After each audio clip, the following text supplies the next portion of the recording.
irmãos escolheram, está em Neemias, né? Capítulo de número 2 e o verso de número 17. E eu vou fazer leitura do verso 17 e o verso 18. Amém? Amém. Que diz assim: Então lhes disse: Bem vedes vós a miséria em que estamos, que Jerusalém está assolada e que as suas portas têm sido queimadas. Vinde, pois, e reedifiquemos o muro de Jerusalém e não estejamos mais em opróbrio. Então lhes declarei como a mão do meu Deus me fora favorável, como também as palavras do rei que ele me tinha dito.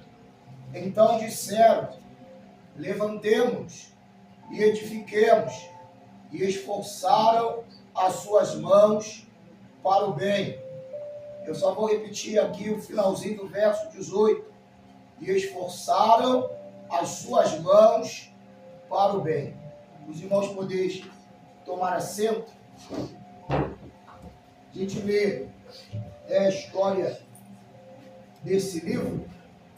Louvado seja Deus. E o contexto é interessante, porque Neemias nasce na Babilônia, nasce cativo, então tem toda a sua vida de cativo.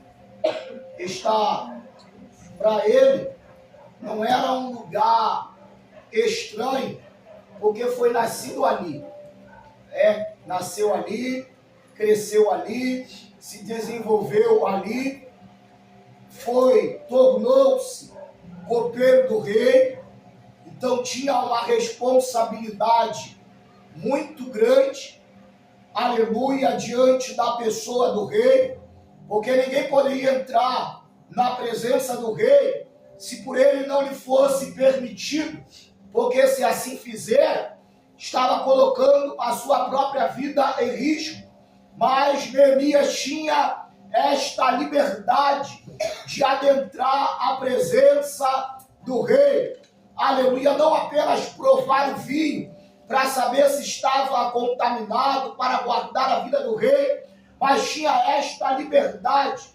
Então a gente olha para a vida de Neemias, aleluia, e não encontramos, aleluia, necessidade ou preocupação para voltar a Jerusalém. O que faz Neemias desejar voltar a Jerusalém?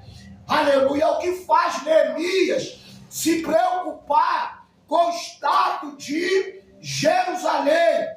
Aleluia, porque, aleluia, como eu bem disse, não nasceu lá, não viveu lá, porque quando a gente olha para o capítulo 1, que Neemias interroga ao seu irmão como está o estado de Jerusalém, e aí seu irmão vai dizer, que as portas estão queimadas, muros derrubados, louvado, o estado é de calamidade, é terrível, ainda que já houvesse, aleluia, uma leva com Zorobabel e outra leva com Esdras para restaurar o templo, para restaurar a cidade, mas os muros estão derrubados, as portas queimadas, o povo desanimado, aleluia, e vem seu irmão e dá a ele esse relato.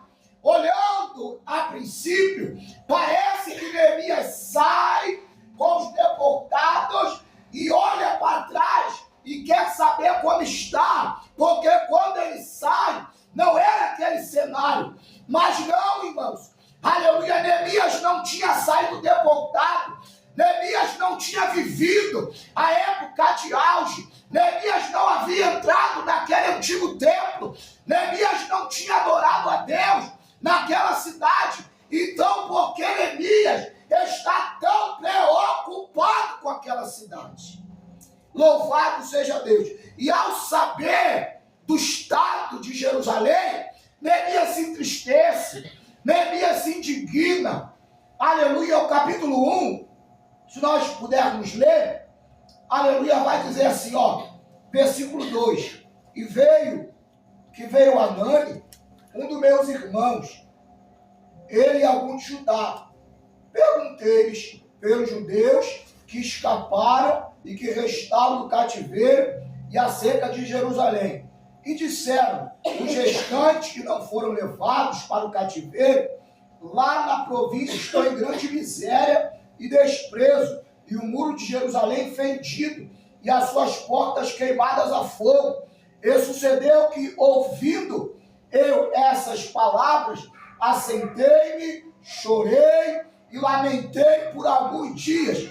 Após chorar, lamentar por alguns dias, aleluia, Neemias toma uma decisão. O que ele vai fazer? Ele vai jejuar e ele vai orar. Aleluia! Então havia um sentimento dentro de Neemias. Entenda que ele não viveu, mas certamente alguém falou, aleluia, de como era. Certamente alguém pregou para Neemias. Certamente alguém disse para Neemias, ó, Jerusalém é a terra que Deus separou para habitar. Lá tem um templo onde se adora a Deus, aonde tem a presença de Deus. Lá tem os muros e as portas que separam o povo escolhido. Lá é o lugar aonde as nações olham e reconhecem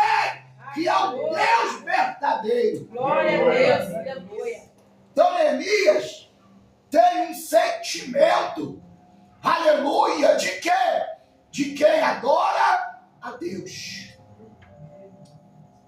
Sucedeu que, ouvindo eu essas palavras, assentei-me, chorei e lamentei. Após sentar, chorar e lamentar por alguns dias, o que ele foi fazer? Jejuar e orar. Tem situações na nossa vida que só serão transformadas quando nós nos posicionamos, jejuar e orar e confessar os nossos pecados diante de Deus. Aleluia, nós vivemos uma geração que ao primeiro sinal de dificuldade abandona Deus. No primeiro problema, vira as costas para Deus. Na primeira adversidade, ele diz que já não aguenta mais, que não consegue orar, não consegue jejuar, vive das migalhas da oração dos outros, porque não conhecem a Deus. O crente que conhece a Deus, ele conhece o caminho da oração e do jejum. Diz a Bíblia, então vereis outra vez a diferença entre os que servem e os que não servem. Quer ver a diferença? É na adversidade. Quem conhece a Deus, vai tudo bem? Vai tudo bem. E aí, vai tudo bem? Vai tudo bem. Mas e essa luta? Deus vai me dar vitória. Mas e esta prova? Deus está me aperfeiçoando. E esses levantes é para o nome dele ser glorificado. E esse problema para o meu Deus não é nada. Os vizinhos não sabem o que ele fala com Deus na madrugada. É no joelho, é no jejum, é na intimidade. Estamos vivendo uma geração de crentes fracos, porque perdemos o caminho da oração e do jejum. Ei, irmãos, perdemos o caminho. Não se ora mais. Não se ora mais. Aleluia. Não se busca mais. Para alguns, jejuar não consigo. Não consigo ficar sem comer. Jejum não é ficar sem comer, irmãos. Jejum é se consagrar e se separar a Deus. ao consagrar e separar, a gente mortifica a carne. E ficar sem comer e beber é um dos ingredientes. Aí passa meia-noite. Veja, meia-noite dobra o joelho e ora. Começou o jejum. Acorda às 9, irmão. Vai entregar o jejum meio-dia. 10, 11, meio-dia, 3 horas. Não, fiz jejum de 12 horas. Não, fiz jejum de 3 horas. Estava dormindo. Que jejum é esse? Jejum é um período de consagração. Dentro do período é ler a Bíblia, é orar. Dentro do período é estar em comunhão com Deus, orando, aleluia, louvando com a mente elevada a Deus. Por que a igreja está, aleluia, fraca em muitos aspectos? Porque perdemos o caminho da oração. Antes de eu, logo assim que eu fui congregar, onde estou congregando, fez um ano em março, que eu e minha família estamos lá. Mas Deus havia me incomodado, e no trabalho nós temos um grupo de oração, toda segunda e toda sexta-feira, meia hora, né? Tira 10 minutos de joelho, 10 minutos de louvor e 10 minutos de palavra. Mas aí ficou um período em que um se aposentou, 2 foram transferidos, aleluia, e aí nós, pode ser, tudo para não. E aí ficou eu e uma outra irmã, mas ficou um período que eu estava só. Aí eu falei, não posso parar de orar, não estou só, o Senhor está comigo. E aí todo dia eu ia para aquela sala, dobrava o joelho e buscava a Deus. Quando eu comecei a congregar lá, o pastor tem um relógio de oração. Da meia-noite, toca a mensagem. Já estou orando, vamos orar. Estou orando, vamos orar. Da 3 horas da manhã, irmão, toca a mensagem. Já estou orando, vamos orar. Meio-dia, já estou orando, vamos orar. 6 horas da tarde, já estou orando, vamos orar. Aleluia. Aí eu glorifiquei a Deus, porque Deus já tinha me incomodado a buscar Ele em oração. Então todo dia, meio-dia, eu já estava orando. E meia-noite eu tenho o hábito também de orar. Mas aí Deus falou, acha que tá bom? Tá não. Aleluia, precisa mais. E aí o telefone toca. Aleluia, para quê? Para orar. Aleluia, para jejuar. Como é que se jejua? Aleluia, louvado seja Deus. É só ficar sem comer? Não. Dentro do período, lê a Bíblia, ora, consagra, busca. Para quê? Para que nós estejamos uma estrutura espiritual. Aleluia, jejum e oração não nos privam da luta e da adversidade, mas nos capacita para que no meio da luta e da adversidade não deixemos de ser crente. Aleluia! Glória a Deus! É Bíblia, irmãos. 2 estavam entrando no templo, para orar. Com aleluia, curaram, como o pastor disse aqui, na unção do Espírito Santo. Aleluia! E falaram, não fale nesse nome. Foram ameaçados, mas como se calar diante da manifestação de Deus na nossa vida? Aí ele fala, mais importa obedecer a Deus do que aos homens. Foram para casa para reclamar, para chorar. Não, Senhor, dá-nos mais intrepidez para pregar a tua palavra, ainda que venha açoites, ainda que venha perseguição, ainda que venha morte, mas importa obedecer a Deus. Aleluia! Se a nossa base for esta, a edificação, aleluia, é boa. Casa sem base está, aleluia, fadada à ruína. Casa sem base, vento bate, ela cai. Não tem isso na Bíblia? Construiu 2 casas.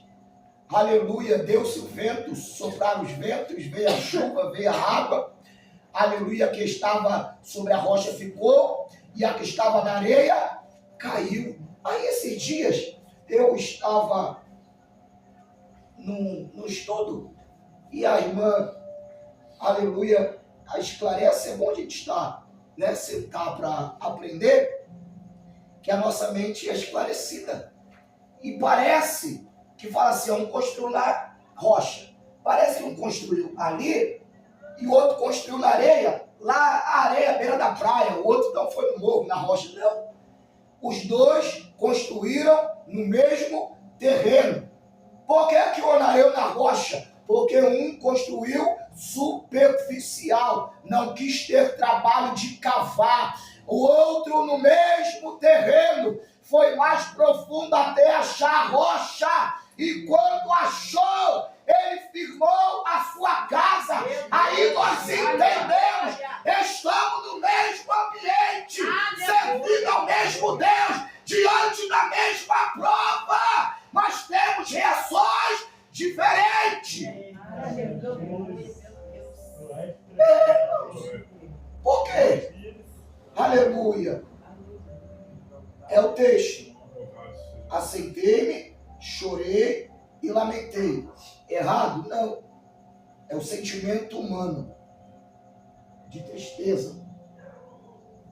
E depois tem que passar. Passou. E agora? Jejuar e orar perante o Deus dos.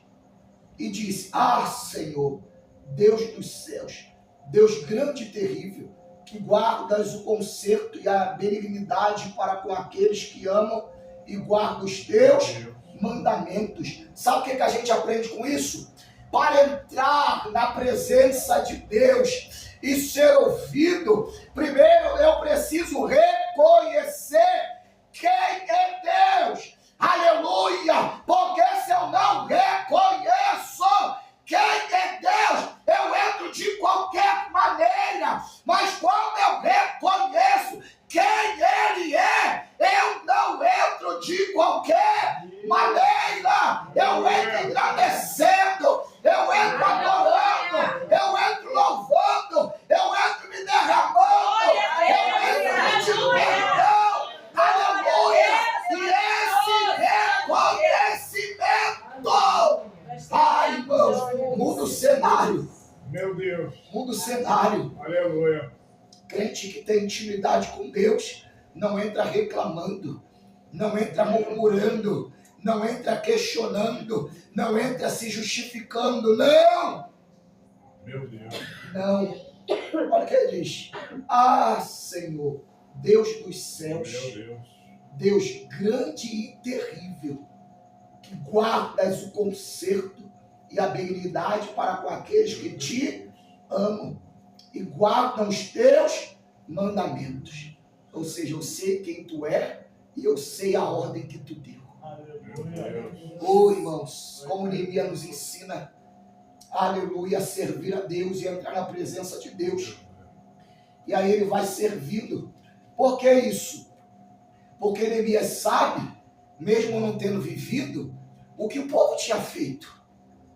Sabendo o que o povo tinha feito, para entrar na presença de Deus, não poderia entrar se justificando, não poderia entrar reclamando, mas tinha que entrar reconhecendo. Aleluia. Aí a gente olha Ezequiel 22, aleluia, o verso 15, para a gente não errar, a gente lê 22, 15 vai dizer assim: e espalhar-te-ei entre as nações, e espalhar-te-ei pelas terras, e porei termo à tua imundícia, e tu serás profanado em ti mesmo, aos olhos das nações, e saberás que eu sou o Senhor. Então veja, o fato de o povo de Deus ir para o cativeiro, o fato do povo de Deus ser subjugado, o fato do povo de Deus perder a sua terra, o fato do povo de Deus estar em sofrimento, não muda a essência de Deus. Deus continua sendo Deus. Aleluia! Deus não tem a preocupação de nos corrigir para nos trazer de volta Aleluia. Não, de forma alguma. Então Neemias está consciente que o povo está cativo pela sua desobediência. O povo está cativo pelos seus próprios pecados. Mas Neemias também tem consciência que Deus é Deus de misericórdia e Deus é o Deus fiel à sua palavra. Deus disse que haveria de castigar. Deus disse que haveria de trazer juízo. Deus disse que iria permitir o cativeiro. Mas Deus não falou que iria abandoná-los. Meu Deus. Nosso Deus é extraordinário, irmãos. Seja Deus. Nós, como pai, nós não conseguimos, na hora da varada, fazer promessas. Consegue? Na hora que você está açoitando seu filho, ó, pá, mas o papai vai te dar aquele presente. Não bate. Conosco, seres humanos, não bate. Aleluia. Na hora que a vara de goiaba pega, irmão da meu. Não esquece. É mais fácil você lembrar de tirar o que prometeu. Mas prometer alguma coisa durante o açoite, não. Porque não condiz. Porque a vara é pro lombo dos tolos. Se estão apanhando, fez alguma coisa de errado. Então, se está apanhando porque fez alguma coisa de errado, como receber a promessa de alguma coisa? Meu Deus. Mas Deus é tão extraordinário que na hora que ele estava sentenciando a serpente, Adão e Eva, ele também fez promessa. Aleluia! Esse é o nosso Deus, irmão. É o Deus amoroso. Aleluia. De tal forma que a gente não consegue compreender o amor dele. A gente busca palavras e não encontra. Aleluia. Busca esclarecimento e não consegue. Aí o capítulo 2, Neemias no capítulo 1, está dizendo isso. Ele lamentou, chorou, soube entrar na presença de Deus. Mas no capítulo 2, Neemias vai até ao rei. Aí vai ser, sucedeu, pois, com o rei de Suzã, no 20º, que estava, pois, vinho diante dele, do rei, e eu tomei o vinho e dei ao rei, porém nunca antes estivera triste diante dele. Aleluia. Então, o rei, percebendo o semblante de Neemias, vai questioná-lo, porque ele está daquele jeito. Mas Deus é tão maravilhoso que ele não vai questionar, aleluia, com um tom de braveza, de juízo, não. Ele vai questionar, aleluia, porque Deus já tinha preparado o coração daquele homem para atender a Neemias. Então ele vai preocupado em saber o que está trazendo aquela tristeza, porque não era natural de Neemias servi-lo com tristeza. Então certamente Neemias tinha um semblante alegre, ao tal ponto de chamar atenção. Aleluia. E quando o rei pergunta, ele abre a possibilidade, de Neemias falar, aleluia, e externar a sua necessidade. Verso 14 ele vai dizer: passei a porta da fonte, aleluia, e ao viver do rei, e não havia lugar para onde pudesse passar a cavalgadura que estava debaixo de mim. Então de noite subi pelo ribeiro e contemplei o muro. Voltei e entrei pela porta do vale, e assim voltei. E não souberam os magistrados onde eu fui, nem o que fazia, porque ainda até então, nem os judeus, nem os nobres, nem os magistrados, nem os mais que faziam a obra, tinham declarado coisa alguma. Então veja que após Neemias externar ao rei, pedir condição para ele ir, o rei dá carta, da permissão, da condição, tanto para ir quanto para fazer o que era necessário fazer. Estrategicamente, Neemias vai calado, aleluia, solta a terra, vê o que precisa fazer, consulta o que tem que ser consultado, nem os magistrados sabiam o que ele estava por fazer. O que a gente aprende com isso? Muitas das vezes as bênçãos são impedidas porque a língua é maior do que a esperança. Não, alguém me deu carta, agora eu vou lá, vou fazer. Estragou tudo. Estragou tudo. Aleluia. A gente precisa entender, ter segredos com Deus. Ter segredos com Deus.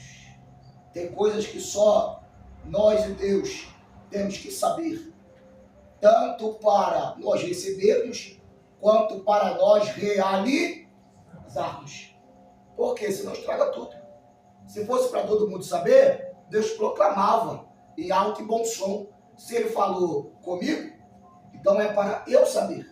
Não é para eu sair tocando a trombeta.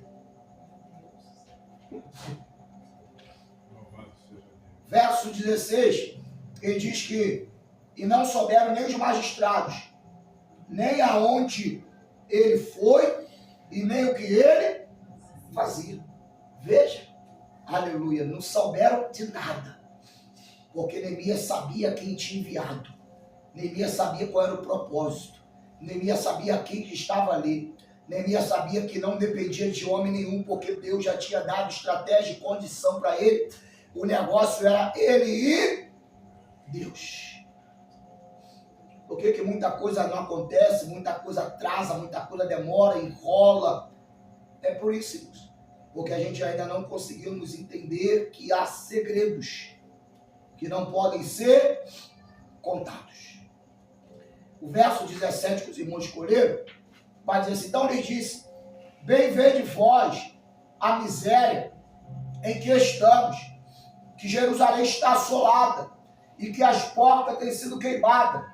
Vinde, pois, reedifiquemos o muro de Jerusalém e não esteja mais em opróbrio.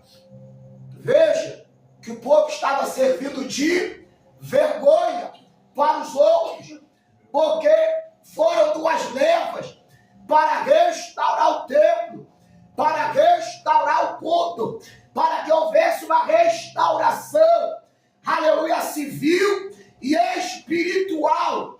Mas diante, aleluia, dos opositores da obra, lá no livro do Esdras, nós vamos encontrar, aleluia, que a leva que foi anterior a Neemias encontra uma oposição, porque alguns samaritanos quiseram ajudar, mas eles não deixaram. Como eles foram impedidos, aleluia, de ajudar, eles conspiraram e fizeram uma carta, aleluia, para o rei, louvado seja Deus, e para o rei parar a obra. Quando o rei, aleluia, ouve, vê aquela carta, recebe aquela notícia, dá crédito, vamos dizer, no dia de hoje, aquela fofoca, aleluia, impede, mas só que já havia passado algum tempo, aleluia, e alguém foi até o rei, pediu para ele rever, aleluia, ele já tinha revisto e dado autorização para a obra continuar, mas uma vez que pararam, não retornaram à obra, aleluia, terminaram suas casas, fizeram as suas coisas, tinham disposição para eles, mas não tinham disposição para a obra de Deus. O templo estava acabado, mas o muro derrubado, as construções derrubadas e o culto parado. Estava incompleto. Deus precisava de alguém. Para quê? Aleluia! Para retomar o ânimo do povo, irmão. Meu Deus. Sabe o que muitas das vezes a obra não anda? Porque o povo está desanimado. O povo está desanimado. Olha o que ele foi fazer. Versículo 17. E que as portas estavam queimadas. Vinde, pois, reedifiquemos o muro de Jerusalém, e não estejamos mas em opróbrio. Ou seja, eles não estavam preocupados por estarem em opróbrio pela condição do templo e do muro, porque a sua vida estava tranquila, as suas casas acabadas, estavam vivendo a sua vida ao bel prazer e não estavam preocupados com a obra de Deus. É diferente de nós hoje? O que é mais importante? As minhas necessidades ou a obra de Deus? O que é mais importante? Os meus sonhos ou a obra de Deus? O que eu priorizo? Aleluia, as minhas realizações ou a obra de Deus? O povo está desanimado. Mas quem tem prazer de conversar com os idosos, como recebe? Lembra daquela missionária que ela da igreja que pregou lá na antiga? 89, esse ano em novembro faz 90. E ó, firme na obra, viaja, prega, dirige culto. Eita, dobra o joelho, 2 horas de joelho. No dia com Deus, o jejum é de sexta-feira a sexta-tarde, só entrega no sábado, sexta-tarde. E ela ali, ó, firme. E a oração, 2 horas de joelho, e ela de joelho. Aleluia! Aí os jovens trocam um e troca outro, e tá cansado, e faz até meio-dia, porque, não, até às 6 não vai dar não, entrega meio-dia. Aleluia, porque aí dizem, não, eu sou jovem. Tá perdendo feio. Aleluia, porque não tem ânimo. Neemias falou, reedifiquemos o muro. Aleluia, e saiamos desse opróbrio. Sabe por que a igreja é escandalizada? Porque falta ânimo, falta disposição, falta coragem e falta obediência. Se a igreja voltar a obedecer a Bíblia, a igreja volta a ser poderosa. Aleluia! Ei, irmãos, vergonha. Eu lembro que quando eu era criança, minha mãe trabalhava em casa de família, falava assim, é crente, pode trazer, precisa de referência não. Hoje, é crente, não, chama não. Vai dar trabalho. É vergonha. Vergonha. É o que eles estavam. Eles estavam em opróbrio e não se preocupavam, porque os seus interesses estavam sendo atendidos. Se eu tenho o que eu preciso, o que eu quero saber de Deus. Aleluia. Aqui, certamente é um lugar de refúgio para muita gente. Mas depois que vem, eu não vou nem perguntar aos pastores se é verdade, porque eu sei que é. Todo lugar é assim. Vem, pede oração, pede ajuda, jejum, consagra, ora, visita. Quando as coisas mudam, procura eles. Para ver se está aqui. Eu não vou nem perguntar se é assim, porque eu sei que é. É esse dia que ele está vivendo, irmãos. Não muda. Aí aqui assim, já admiti assim, já tive assim, tem jeito, é assim. Aleluia, mas Deus é bom. Eita. Oi, me perdoa. Verso 18. Então lhes declarei, como a mão do meu Deus me fora favorável, como também as palavras do rei, que ele me tinha dito. Então disseram, levantemo-nos e edifiquemos, e esforçaram as suas mãos para o bem. Irmão, sabe por quê? Que Deus teve que ir buscar Neemias, porque precisava de alguém para reanimar o povo, para trazer o povo à realidade, para trazer o povo para Deus. Essa é a missão da igreja.